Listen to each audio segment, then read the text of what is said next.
Hi, I'm Jim. I'm an alcoholic.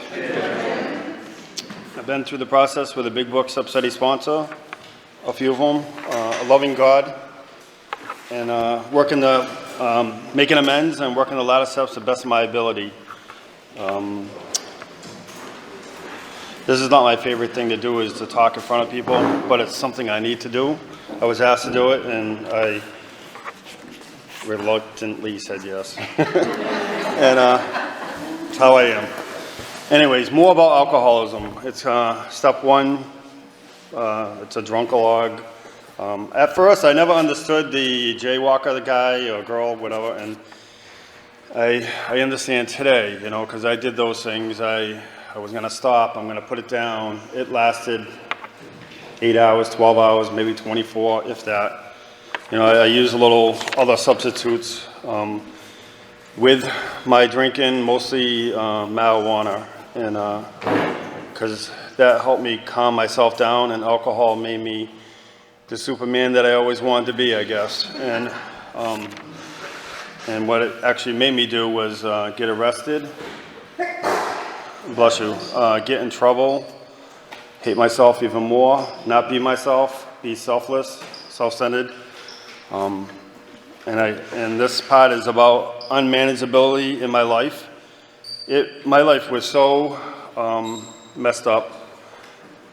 No different from yours, though. It's all the same. When I first came to AA, I said to this guy, Paul from Webster, maybe some of you guys know him, I said, I have so many dishes, I don't know how to clean them, and I was all freaked out. And I was just like my father. I had fungus growing on them and everything. And it was so gross. I was so unmanageable. And he's like, it will come in time. And a few 24 hours later, I do them 2 or 3 times a day now, because I don't like seeing the dishes there. So I've changed a little in that area in my life. I didn't want to admit I was alcoholic, but I already knew I was. I grew up in a household. My grandfather was one. My father, my mother was one. And but this is what they showed us, too. So. And I didn't know how to not be like my father, even though I did not want to be like him at all. And he was an angry person. And so again, today I have my aunts and uncles from my father's side to show me the good parts of him today. Even though yesterday was his anniversary of his death, I could send them a little text saying, thank you for being part of my life today. Yesterday I could not do that. And to show me things about him that was good, because I didn't see those things as much as they did, So the delusion like we are, like other people, or presently may be, has to be smashed. I am not like, I always think I'm the only one like me, I'm the only one. And even today I still think that, and that's why I have to go to my higher power today. Did I have this higher power before? No, not at all. I couldn't care less about God as I understood God then was an evil, corroding person or thing or something. And if I had just opened my heart and just somehow asked for help somewhere, I know today God is a loving, patient person to me or thing to me.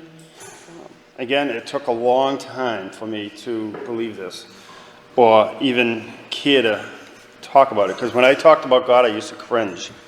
Good, bad, or different. I tried to drink like other people. It didn't last, because once I put a drink in me, I could not stop drinking. I wanted to get rid of that anxiety, the selfishness, the self-centeredness. Just being asked to speak here, I'm like, well, I'm part of the group. I shouldn't be up here, blah, blah, blah. Once, but I leave so I don't have to speak sometimes, I leave actually because I'm tired, I work a lot of hours today. And so I make excuses today instead of trusting and relying on God. I tried to quit drinking many different ways. Not really, So, and that's the truth, I never tried to quit until towards the end, Because when you drink, you stop, you drink, you don't. I didn't really have a desire to quit, but I wanted to quit, but I didn't know how to quit. How do I quit? You know, and when I started going to AA, they said, you got to find God, you got to find God. I didn't, how? Someone showed me. No one, I guess they couldn't show me, but they found God their way, which is awesome. I had to come to Big Book Substudy. Unbeknownst to me, this group was ever around, everywhere.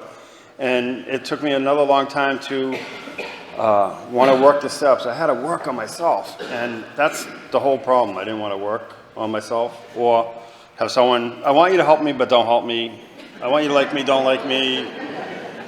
What do you want from me? You know, all those self-centered shit.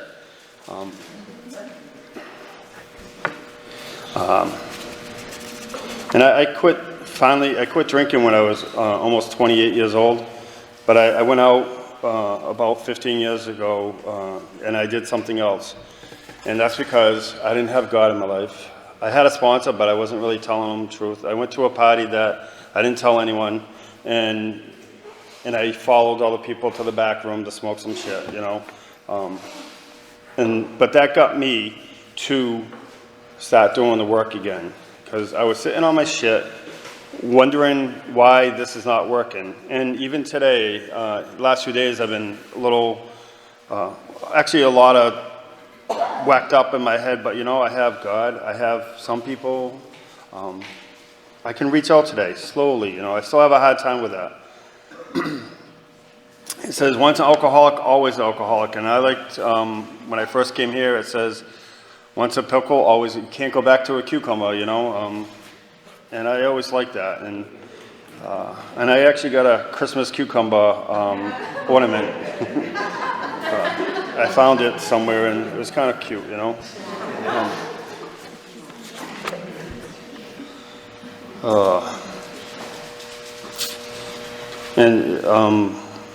I don't know what, here I am.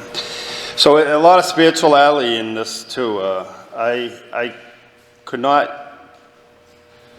can't live a good day without praying, meditating, asking for help, and that's the hardest one.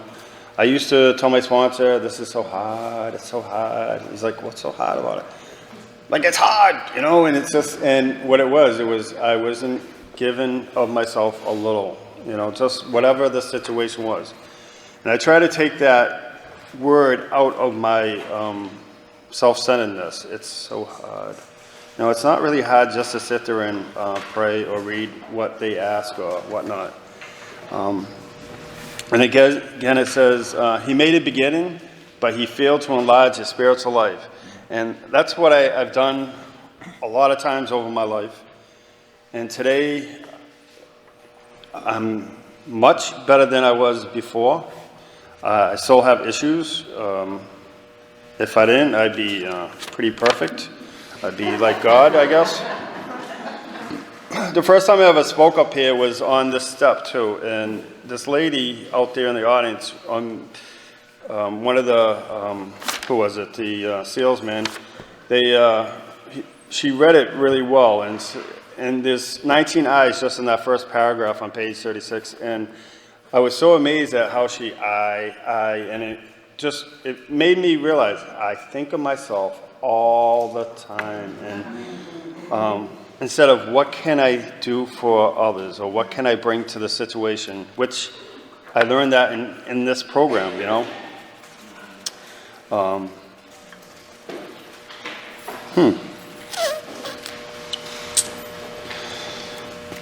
Yeah, so during my drinking, I met my father again at Weston Max Correctional Alcohol Center, which is in Weston, Springfield, I guess. And, you know, I look at that today, and that was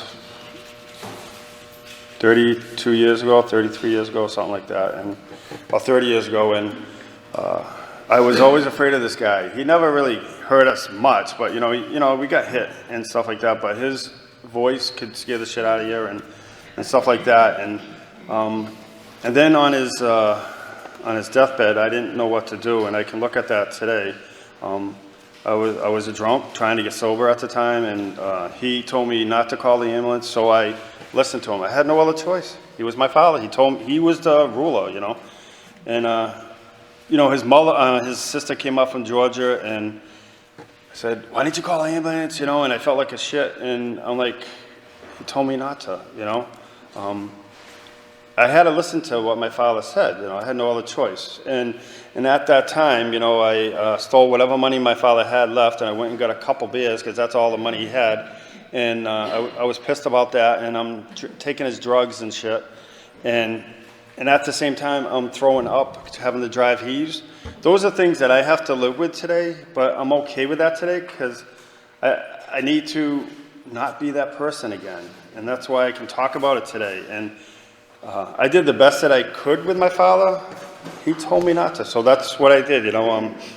He had that hold over me. And, you know, when I made amends to my aunt a few weeks ago, it was suggested not to bring that up, but to ask her if there was anything else. And she only thought of when I was 18 that I didn't want to hang out with her anymore. And I'm like, that's it. And I'm like, okay. I said, I'm sorry, you know, I just wanted to get drunk and high and stuff, and that's what they were doing anyways. But I couldn't drink the way I wanted to drink with them. There's no clock yet. Anyways, that was just, you know, one of my little tidbits. And so in here it says there's a spiritual answer for, you know, for me anyways. They outlined a spiritual answer program of action which 100 of them had followed successfully. You know, and all I had to do was, but the moment I made up my mind to go with the process, I put solution. I had the curious feeling that my alcoholic condition was relieved, as in fact it proved to be. I don't have a desire to drink or drug today. I voted for the marijuana thing, and that's my own opinion. I always wanted to, that's just a stupid law that they have. They have alcohol, why not marijuana? That's whatever, right? And I don't even smoke it anymore, but I just know that sometimes it helps people relax themselves. Good, bad, or different. And that's just what I chose to do. And my old manner of life sucked. I tell you that. It sucked so bad. I do not want to go back to it. Today my life is not the grandiose, but it's what I work for it today when I ask God for help. And it's not about, I have a halfway decent vehicle, a little house, a little yard that I work in that I always wanted to work in. I have a garden, quite a few of them. I talk to people without being drunk, an asshole, or being thrown out of a bar. I work today. You know, I was supposed to work today at a different program and where I work, and I called, I texted the guy and I asked him if I could have the day off, because I have issues too, just like everyone else, and sometimes money is not everything. And I just needed today off. I didn't want to rush. I just want to relax. And it's not about it's going to be 80 degrees today or whatever. I just wanted to have the time off. I have some issues I got to work on, you know. And obviously it says alcoholics at certain times have no effective mental defense against the first drink. Yeah, once I even think, my first drink was, my first real drink, I used to take sips of beers from my father and stuff. And when I went to my father's when we were younger, me and Clay, who has since passed away, he was only 50, and I think of him all the time. And anyways, we treated Clinton as my, we were like a little family while my father's passed out in the back room. So we'd be smoking and having a beer and, you know, whatever, doing his dishes and stuff. And, you know, I don't even know why I brought that up. But, so it says his defense must come from a higher power. I know that today, that no human power today can help me, but I need you guys to help me, if that makes any sense. And there's a lady that always brings this up. I always like this. Acceptance is the answer to all my problems today. When I am disturbed, it is because I find some person, place, or thing, or situation, some fact in my life unacceptable to me. I can find no serenity until I accept that person, place, thing, or situation as being exactly the way it's supposed to be at this moment, you know, and I started reading that.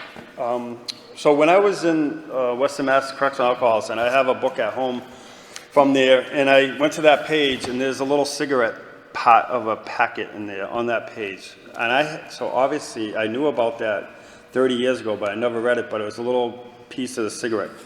And so I'm going to keep that little cigarette pot thing, but it's a good remember when, and I know today that alcohol, oh, one last thing. I put something on Facebook yesterday. It was about no guilt in the past and something, if you live in anxiety in the future, it's no good. And I really shouldn't give a about anything, but my brother Eddie posted, I think of Clay every day, and because there was a situation with my brother's death and everything, and you should feel guilty about that and all that. Like, I did everything I could for him if he wanted, but I'm not going to hang out with someone that's drinking and drugging and killing themselves. If you want some help, I am there. So I have no guilt towards my baby brother that passed away, and I didn't have to react. Well, I did inside, but I didn't have to go, oh, you fucker, you know, and all this shit.